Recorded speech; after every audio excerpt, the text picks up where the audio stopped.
쏠쏠TV 반갑습니다. 딱 두 번만 읽으면 스스로 가능한 종합소득세 신고 저자 텍스코디 최영규입니다. 이번 강의에서는 사업자 유형과 필요 경비에 관련한 내용을 강의를 하겠습니다. 개인 사업자가 종합소득세 신고를 할 때는 소득금액 계산을 본인 유리한 방식으로 선택할 수가 있습니다.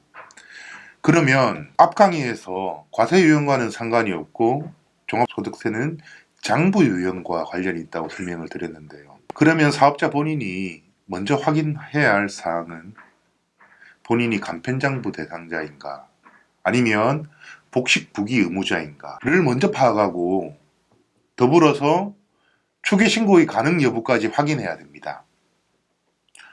지금 화면에 뜨는 표를 보시면 학원을 예를 들었는데요. 학원 규모에 따른 종합소득세 신고 방법이라고 표 제목이 그렇습니다. 표 왼쪽을 보면 신규 사업자 수익금액 2,400만원 미만, 2,400만원 초과 7,500 미만, 7,500만원 이상 1억 5천만원 미만, 1억 5천만원 이상 5억 원 이상이라고 돼 있죠. 이 수익금액의 과표에 따라서 종합소득세 신고 방식을 선택할 수 있다는 거죠. 가령 신규 사업자일 경우에는 표를 보시면 다 가능이라고 표에 적혀 있죠. 그러면 신규 사업자일 경우에는 종합소득세 신고를 단순경비율로 해도 되고 기준경비율로 해도 되고 간편장부 방식으로 해도 되고 복식부기 방식으로 해도 아무런 문제가 없다는 뜻입니다.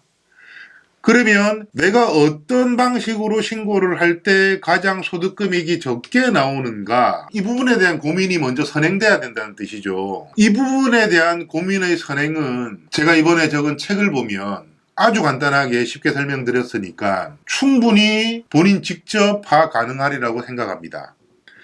그런데 이 표를 보시면 우측 상단에 성실신고라고 나와 있어요. 그러면 성실신고가 과연 뭘까에 대해서 잠깐 설명을 드릴게요. 성실신고 확인 대상 사업자 제도는 수익금액이 일정 금액 이상인 고소득 개인 사업자들이 성실히 종합소득세를 신고할 수 있도록 유도하는 제도를 말하는 것이죠. 그러니까 말 그대로 성실신고 확인 대상자로 선정되었다는 뜻은 본인 매출이 굉장히 크다는 뜻이에요. 지금 화면에 뜨는 표를 한번 살펴보면 농업 도소매업인 경우는 15억 원 이상, 서비스업은 5억 원 이상, 그리고 표를 보시면 2020년 이후에는 그 과표가 내려간다고 나와 있는데 이 과표는 현재 확정된 건 아닙니다.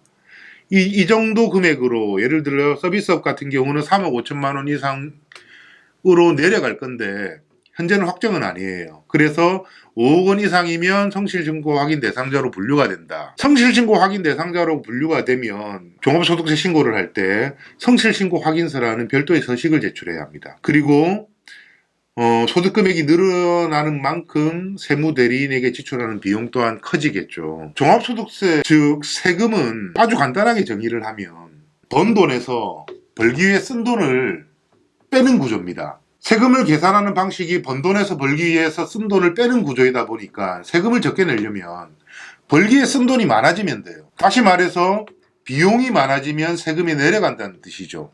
사업을 하기 위해 쓴 돈을 비용이라고 하는데 그냥 막연하게 비용을 썼다고 사업에 관련된 비용을 지출했다고 필요경비로 인정이 될까를 한번 고민해 봐야 됩니다. 필요경비로 인정을 받기 위해서는 세 가지 조건이 동시에 충족이 돼야 됩니다. 이 부분을 사업자라면 항상 생각을 하고 계셔야 돼요. 그냥 사업에 관련된 돈이니까 마음대로 쓰면 알아서 빼주겠지가 아니고 세 가지 조건. 첫 번째가 사업과 연관성이 있어야 된다. 두 번째, 쓴 비용에 대한 증빙이 확보돼야 된다. 그리고 그 증빙을 기준으로 장부를 작성해야 된다. 이 세 가지 조건이 동시에 결합되었을 때 마이너스 필요경비를 할 수 있게 됩니다. 그런데 사업과 관련된 비용인데 소득세법상에서 필요경비로 인정하지 않는 비용이 존재를 하죠. 지금 화면에 뜨는 걸 한번 살펴볼까요?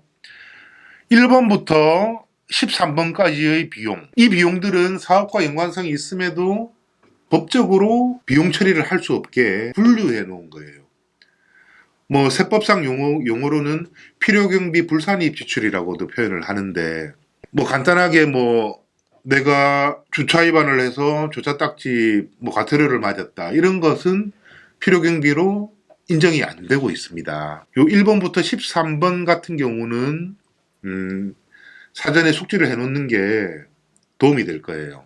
보다 자세한 내용은 화면 상단 링크를 클릭해 주시고요. 감사합니다.